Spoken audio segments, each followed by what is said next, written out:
Hey guys, Sanjetsu here, and today I have a very special video where I wanted to go ahead and talk to you guys about the Warhammer Trilogy and getting a certain point of view from the biggest Total War YouTube channel that there is right now. Guys, this is Lionheart. Hello. How you doing, Lionheart? Thank you so much for giving us a little bit of your time to go ahead and give some thoughts on Total War Warhammer and the Total War Warhammer series. I have a couple questions I wanted to go ahead and ask you, get your opinion on, and then we'll just roll on through. So you ready? Sweet, yeah, go for it. All right. So first, not pertaining to Total War Warhammer in particular. This is one of the questions that's not pertaining to it, but you have the biggest Total War YouTube channel right now. For those who are starting out right now in doing YouTube, whether it's just any other thing or Total War in general, what tips, certain guidelines do you suggest to them, or do you give them that would help them with their YouTube career? What kind of advice can you give them? I mean, it's taken me 7 years to get to the point where I am now, so certainly from the offset, go into it with, I would say, plenty of patience, and it's very much a case of you get out of it what you put in. So if you've got lots of time to put into it, you'll probably, ideally see more growth than someone that can't necessarily upload as much as you can. That said, quality over quantity, it shouldn't mean you just kind of spam out videos for the sake of putting videos out. If you can make constructive, concise, high quality videos, and especially looking at the existing Total War channels and kind of identifying a gap or an opportunity to make unique content. I mean, a good example of this, just for the sheer growth he's had over the last year, it would be Pixelated Apollo. He has got down the online battle replays for Medieval 2 and Third Age down to, a fine art now, I'd say, and he is raking in the views. A lot of Total War YouTubers kind of would follow the, I guess, traditional approach of making Let's Plays. And if you want to be a Let's Play YouTuber, I should probably say that you will never really see that the high volume views that you'll see on kind of channels that put out shorter 10-15 minute videos. If you're uploading regular 30-minute to an hour-long content, which I think for Total War is a reasonable length for Let's Plays, then I mean, expect those to be lower views, but you will gather, at least in my experience, a very passionate, close community. If you do want to go for, high impact views, and again, it's more about what you want to do. If you want to make campaigns and share your campaigns with people, go for the Let's Play. If you want to just share off some awesome battles that you've had with your friends, go for the battles route, or do both, which is kind of the route I sort of go now. I mean, I focus primarily on Let's Plays, but I'm always up for casting a battle and things like that. If you can, do your research about which kind of recording equipment you should be looking into. There's plenty of free alternatives now. When I first started, that you had to pay to get some kind of reasonable equipment. I mean, there were times I saw channels recording their screens through their phones. Never do that. Please don't ever do that. Like, it's so, like, especially. I had a friend link me to, I think it was her brother's YouTube channel. They've just started, they're young, like 12-year-olds or whatever.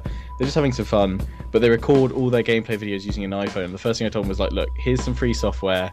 OBS, for one, is a great free recording software. It's also great for streaming as well. But you can record and you've got so many options. And I wish that bit of software had existed when I first started. Because it's a lot easier now, I would say. Not just for the resources in terms of software that's out there about now, but obviously internet speeds are faster and far more reliable. Pretty much anyone can jump on, record a game and share it. PlayStation and console, Xbox, they all have these built-in share features. It is a lot easier for anyone to start doing YouTube. It's a lot harder, I would say, now to kind of keep that up and to grow your channel, because there's so much saturation across quite a lot of most genres and PC gaming titles. But if it's something you're passionate about, that will come through. Keep at it, lots of patience, put in the time and effort, and where you can, try and identify those gaps where even the larger channels aren't creating those spotlights on whether it's battles, let's plays, particular factions, or Total War as a whole has a fantastic modding community. Look into those mods, find some cool mods. If you were like the first guy that ever jumped onto like Third Age when that first started coming up, you're off and away. So look for those trends, and obviously if you're thinking about doing it now, Warhammer's around the corner. Now is the perfect time, basically. Yeah, now's the perfect time. Get yourself ready, and if you can be making content in or around release, then you should see some reasonable initial views and growth. But don't be disheartened if you don't. Keep going with it, and you'll get there eventually. Okay, that's perfect. Now that actually reminded me, because my brothers started doing YouTube, but they did it with their phones. The same thing as you just stated.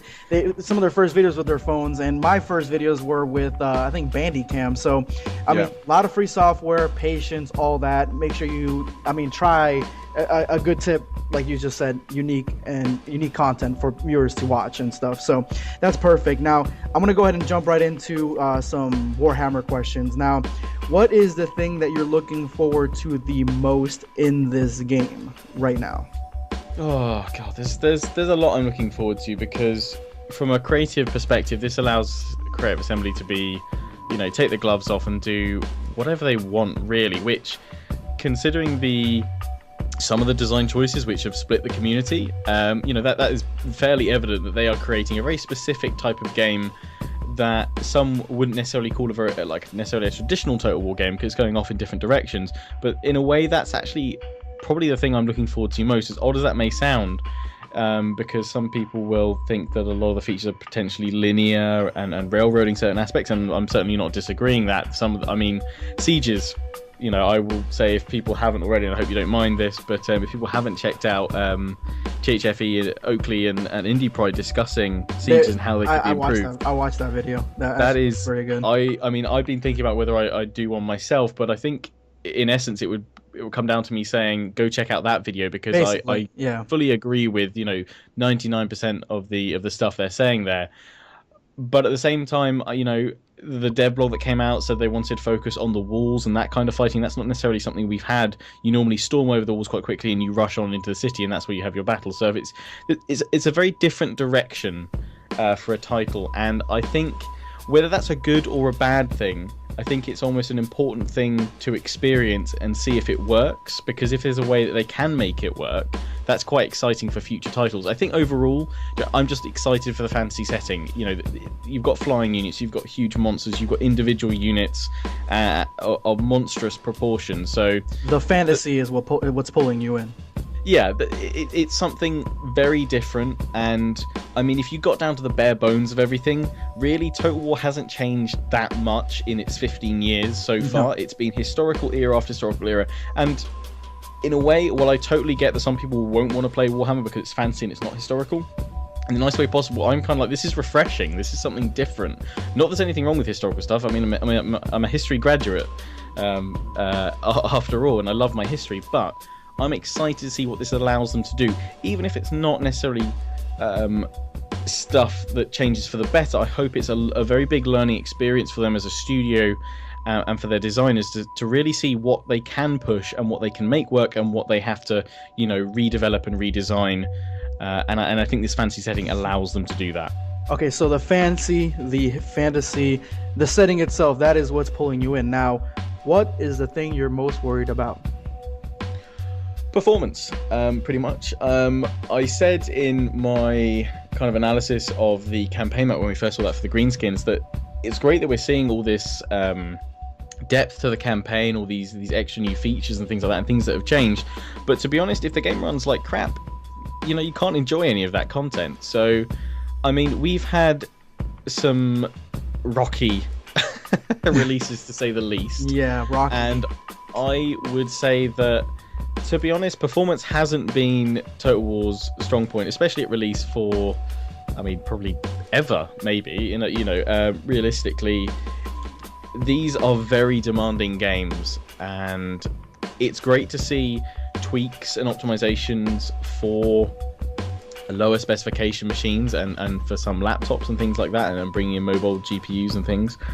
But ultimately, there is still an issue trying to load up the kind of thousands upon thousands of men you sometimes have on a battlefield, where you don't just get lag, but actual stutter from the engine, unable to cope with what it's trying to do. Now, sometimes that's forced upon by mods overextending the limit of game units, which obviously the designers, didn't cater for because they had a set limitation, and anything over that, fair enough, you're kind of you're breaking the rules and remolding them yourself.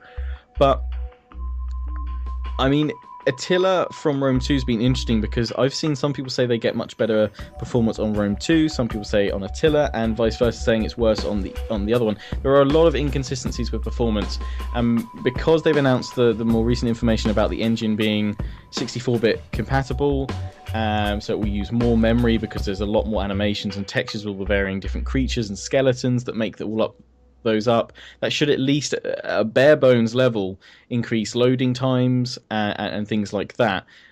We've also got the implementation of DirectX 12 being supported in Warhammer. How much of an impact that's going to have, not just for Warhammer, but DirectX 12 as a whole, very, very new technology, and it could take a couple of years really before we see the best kind of optimizations from that technology. But from the hands-on demos I've had, I know the PCs had very high specs in them, i7s and GTX 970s, 980s, but it did seem to run well. Now, I was never able to run an FPS count or even check the game options. They were always grayed out for me when I've been at preview events or capture events, but obviously hoping if I can get preview access. You do check those out when you go there. You check out to see what the graphics are on. Or oh yeah. I always try and if I get an opportunity to throw up the DXD and all that and get the machine specification, or I always try and ask the developers what machine I'm running on, and annoyingly all the events I've been to I haven't been able to check the in-game settings, but I've been told that the game's been running at very high settings, but exactly. Now when it comes to, like you said, when it comes to the performance, some of the releases haven't been, I'm gonna go ahead and be frank, Rome 2 did not have the best release when it came to performance. So how important is this release for Warhammer, for everything to go smoothly? How important is that for the franchise? It's a trilogy, so how important is that for the trilogy itself? Is it detrimental if it doesn't go smoothly, or is it, what are your thoughts on that? I mean, I think Warhammer needs a good launch. I would actually say, from my own experience with Attila, I don't actually think Attila had a bad launch. I can't really think of too many major issues Attila had at launch. For me, not at all. I played the game, and it was there's fine. always, with a PC launch, there's always going to be some people that had issues and others that didn't. But I didn't see anything on the scale of Rome 2. It was quite a quiet launch, to be honest, and I think that was on purpose from Creative Assembly, because obviously they had the Rome 2 launch previously, and that hadn't gone exactly how they would have planned that, I would have thought. I think it's an important launch for them, especially if they're bringing new technology, updating the engine and things like that, and for the setting. I don't think that if it's a bad launch, it will completely cripple them. They've got other titles within the series to get it right, but it's still, a bad launch is a bad launch. There's no going back. Exactly. There's no going back from that. They need, I would hope that, and it's been great to see that, even if it's just by a month, they're prepared to delay, the launch of a game. I know there was a lot of emphasis on them saying it's because they wanted reviewers and more time for previews, but I would have thought that they're going to have guys working on, bug fixing in that time as well. So I wouldn't be surprised if right now they're not having, at least every single day, having someone play the game and then fix the bugs or whatever that process entails. Now, I want to go and give you a bundled question. What faction, something on a lighter note, what faction will you play first? And in the future series, I'm not sure exactly the extent of your Warhammer knowledge. I'm pretty sure it's good. What future faction do you see? Do you want to play first? The most, I guess. What future faction do you want to play the most later on that might be something that you can play with? And what faction do you want to play with first out of the 5 that we've gotten announced? So for release, I'm actually planning on doing 3 Let's Plays on my channel at launch, which is something I've done since Rome 2. Chosen 3 factions, kind of a mix from my own choices and vote from the community, which I'll be starting that off soon on my own channel to see what my third faction's going to be. But I'm probably going to be doing Empire and Vampire counts, and then the third will be from the remaining factions of Dwarves, Greenskins, or Chaos. The hands-on time that I had with the Vampire counts, they're quite a different faction. There's a lot of magic kind of embedded into how they operate, especially raising the dead and things like that. So I'm very excited to see how they work, in a more long-term playthrough. I guess post-launch, it's been teased quite a lot, and it looks like it's going to be quite likely for a DLC or free DLC option would be Bretonia. So, I mean, again, kind of the elements there that they have, the great chivalric knights and things like that. I'm very interested in seeing them as a faction, so I'd definitely be up for giving them a play through as well. I mean, I don't know about yourself, but I always like choosing factions which have very different starting locations to kind of existing factions. So some DLC I'll be more excited about than others depending on the faction location. So any faction that really kind of shakes up the initial group of starting locations and changes that up a little bit, I'd be very interested to play. But yeah, I think Bretonia would be my next target. Bretonia, I actually like the fact that they're kind of teasing that it's going to be the next one, mainly because, I mean, a lot of people cried out when Warhammer, a lot of people were positive for it, but a lot of people were in the camp that they wanted Medieval 3, even though they said they weren't going to make one. So when I saw Bretonia, I was like, oh, well, there you go. You have basically a faction that's very medieval style, chivalric, just like you said. So that was my take on it. But going on to onto my next question. Okay, so when it comes to the factions that are, or not the factions, but the next two games in the trilogy, what do you think, what do you want to see the most in the next two games? What do you want to see added to the overall game, because this is a trilogy, and what do you think will make the trilogy successful once they're all combined? I mean, I'm desperately trying to kind of get up to speed with my Warhammer lore, to be honest, because I was more of a 40k tabletop player back in the day anyway.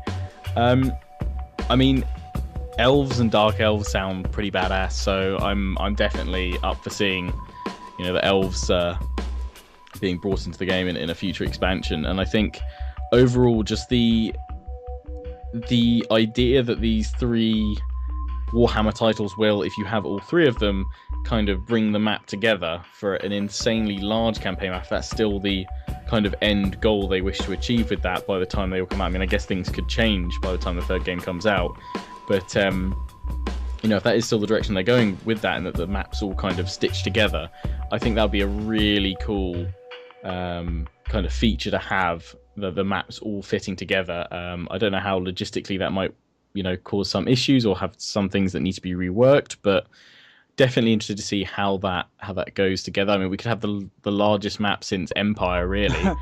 Oh my god, that would be epic. Now, the stitching of the map together, that was actually something that I was thinking about back before Warhammer was announced. I was thinking that maybe if they had come out with sort of a new age type of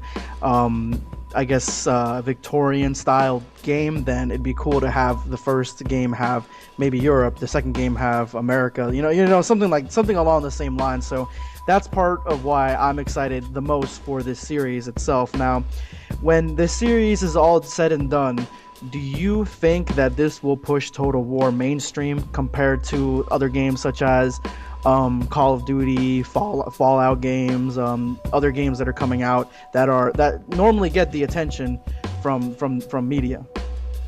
Probably not. I mean, from my knowledge, I mean, I could be totally wrong, but I don't think. I mean, Warhammer's insanely popular, but I still don't think it's that necessarily that mainstream. I know there's a lot of games with a Warhammer license to them, but I still don't know how large that is. I mean, obviously there's a lot. I would say there's probably a lot more 40k titles out there than kind of fantasy titles. Do you think that we'll see a 40k in the future, if at all possible? I know they're a different studio, they're a different company, but do you think that we might be seeing that? I think we're likely to see Dawn of War 3 from Relic, but I doubt we'll ever see 40k with Total War, just because it's squad based, and I think, you know, if there is going to be kind of any kind of core functions and features that Total War will always stick to, I think it will be kind of the large, massive scale battles. Yeah. Which, I mean, you could have in 40k, but I would say it's very much a kind of a squad-based system, and I think probably the Dawn of War series has captured that best. So, I mean, I guess from a business perspective, Sega probably wouldn't have the same kind of IP bouncing between their two premier studios. They probably have one focus on one element, which, you know, looks like CA is focusing on the fantasy side of Warhammer, and potentially there's been some rumors around potentially the registration of a new website domain for Dawn of War 3, so maybe Relic's getting ready for that at some point. I mean, they've had Company of Heroes 2, they haven't, as far as I know, been doing much else besides that for quite a while now, so yeah, it'll be interesting to see. I don't think even with massive success it will make Total War. You don't think with like mainstream full-blown millions of views success, you don't think it'll be as close as getting closer to that than a historical title would? I think Warhammer will certainly bring in a lot of new players. I think, you know, I mean, how many people that probably have looked at historical battle and gone, nah, not interested in that, but suddenly, oh my god, there's a dragon on screen, hell yeah. You know, zombies, what? I think you're definitely going to increase the viewership and the kind of, well, just the general interest in Total War through Warhammer. You know, I mean, again, from a business perspective, you know, the guys over at CA and Sega must have, you know, considered that when they, you know, they took the deal back in 2012. They must have seen it as a good idea. It would have, you know, expanded their markets and what have you, and brought more people in to play their games. So I think, yeah, we'll definitely see an expansion in audience, but I don't think Total War will ever become as mainstream as something like COD or Battlefield. They're just because we're always on PC, and I don't have a problem always being on PC. I in fact think that Total War probably should always remain on PC. I couldn't see you playing with a PS4 controller or Xbox One Total War. I couldn't see that. No, I mean, unless the console systems themselves change dramatically. Well, I mean, saying that, they're nearly PCs anyway. Exactly. They are PCs. They're just lower, kind of, you know, lower tier graphics cards and processors, pretty much. But you know, the kind of, again, the controller system. I've got a Steam controller, and I've tried playing Total War with a Steam controller, and it is doable. But by God, it's bloody awkward if you've come from a keyboard and mouse. So. I mean, maybe I'll be pleasantly surprised, and one day we'll see Total War on a console. I mean, I'm not right now. I'm kind of cringing while saying that. One day I'll be talking to you, and you'll have like 1 million, 2 million subscribers, and oh, you know, when I talked to Sunjetsu, I told him it wouldn't catch on. I didn't think it'd catch on, but now I'm gonna save the sock that I'm currently wearing this evening. It's a black and blue striped one. I'll save that somewhere, and I'll be prepared to eat that at some point if it ever does kind of reach that plateau. I mean. Yeah, it's possible. Anything's possible, really. Anything's possible. I'm happy with Total War on PC at the moment. But yeah, if they can make it work and make it work properly without having to cut features and dumb it down and you know, it's a term that's passed. Total War. Yeah, it's a term that's passed around a lot of streamlining. Yeah. Streamlining sometimes is good, but for the most part, it often seems like streamlining means losing features to make it work for consoles. In some cases, we've seen kind of PC titles go over to console or expand out. So if they can keep everything that's Total War and all the complexity that PC players want and that, you know, hardcore fans want, but also make it more accessible. I mean, there's nothing wrong with making your games more accessible to more players. Exactly. As long as you can, you know, keep all those core things that working basically without changing them. Completely agree. Now I know time is valuable, and I gotta get my kids. They're still in the room. Gotta get to them, and I want to go ahead and finish this off with asking you one single last question. They've announced already, full blown. There's a historical title in the works. What would you like to see as a historical title? What time period? Okay, yeah, so obviously they've got like 5 teams there, so they've said in pretty much every Facebook and social media post that they put out that there's still historical teams, a team working on a historical title. I mean, I want to see a Victoria Total War. I want to see a kind of an Empire 2. There you go. But from the Victorian era, like go 1839, 1840, all the way up to like 1901. I would say if you try and do World War One. Maybe that's DLC territory. I don't think World War II should be touched on because, again, that's... Squad features, all that. Yeah. I mean, I say DLC territory for World War One. I mean that as in like an Age of Charlemagne or something like that. or maybe even like a Total War tier, like a standalone expansion almost. I think could perhaps cover that, because I think there's enough I never things thought that of we need that. to change. I could see that actually. I could see Yeah, them doing I that. think with their kind of current transition and the way they develop, they kind of have a main title and then they'll call it a fully fledged game, but it's a standalone expansion. Yeah. Napoleon to Empire, Fall of the Samurai to Shogun 2. They are standalone expansions which pretty much kind of embrace a lot of the core features of the previous game, but in a lot of cases fine tune them, make them snappier, faster, change them fundamentally sometimes. But yeah, I want Victoria Total War with the height of the British Empire, and that would be the same as the Western Roman Empire collapsing. You have the build up of the British Empire and then its slow collapse. You could start looking at, or even start that a bit earlier and having kind of countries. You think it should have like China, USA, India? Do you think it has to have all those? Definitely have the three theaters of war that you had in Empire of America, Europe, and India. Yeah. Perhaps expand them further to the east in Europe, what have you, and maybe slightly further south in Africa to a few more of the kind of the trading posts and things like that. I would play that game nonstop. Yeah, I think it's a fun period to go to, but at the same time, if they're going to go for something completely different that we haven't seen before, then that's really exciting, because off the top of my head, there's a couple of other areas that would be really interesting that they haven't touched on yet. I know there's a lot of calling for like a Chinese Total War of some kind. So whatever they do next historically, I think if they're going to do a sequel, I hope it's something a little bit different like Victoria, because it's not the same as Empire. It's 100 years on at least, from the Empire setting of 1700. But yeah, if they want to do something completely different, then yeah, by all means. I very much look forward to finding out what that is at some point in the future. All right, awesome. Thank you so much for being with us. Do you have anything else you want to say to the audience before I go ahead and close this out? So many things. Well, I guess very briefly, what faction are the viewers wanting to play first in Warhammer, and what Total War game do they want to see historically next? Perfect, guys. All right, you heard it yourselves. Lionheart has posted the question. What was it? What faction you want to play the most? Yeah, what faction do you want to play first in Warhammer when it comes out, and what do you think the next historical title will be for Total War? All right, thank you guys so much for watching. Those are the questions of the day. Let's even get over 50 likes for having Lionheart on board here. Thank you so much for watching. Now the link to Lionheart's channel is going to be in the description below. Go ahead and check that out. Make sure you go ahead and check out his videos. Subscribe if you want to become a subscriber as well. Thank you so much for watching. This is going to be Sunjetsu and Lionheart signing out. Total War Warhammer and the Total War Warhammer series. I have a couple questions I wanted to go ahead and ask you, get your opinion on, and then we'll just roll on through. So you ready? Sweet, yeah, go for it. All right. So first, not pertaining to Total War Warhammer in particular, this is one of the questions that's not pertaining to it, but you have the biggest Total War YouTube channel right now. For those who are starting out right now in doing YouTube, whether it's just any other thing or Total War in general, what tips, certain guidelines do you suggest to them, or do you give them that would help them with their YouTube career? What kind of advice can you give them?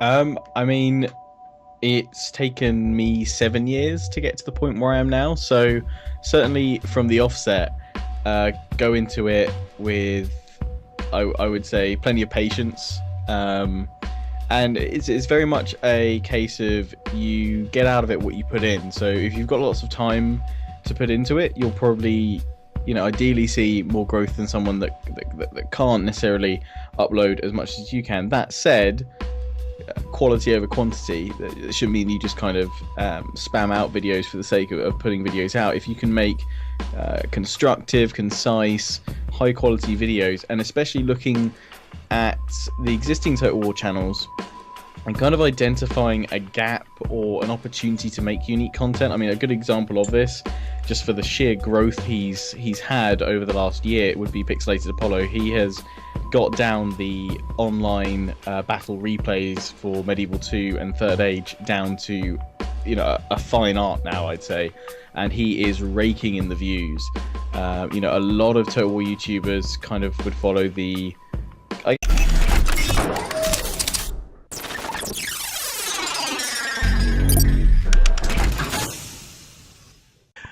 Hey guys, Sunjetsu here, and today I have a very special video where I wanted to go ahead and talk to you guys about the Warhammer Trilogy and getting a certain point of view from the biggest Total War YouTube channel that there is right now.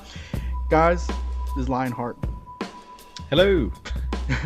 How you doing, Lionheart? Thank you so much for giving us a little bit of your time to go ahead and give some thoughts on Total War. Yes, traditional approach of making Let's Plays, and if you want to be a Let's Play YouTuber, I should probably say that you will never really see that the high volume views that you'll see on kind of channels that put out shorter 10-15 minute videos. If you're uploading regular 30-minute to an hour-long content, which I think for Total War is a reasonable length for Let's Plays, then I mean expect those to be lower views, but you will gather, at least in my experience, a very passionate, close community. If you do want to go for high impact views, and again it's more about what you want to do. If you want to make campaigns and share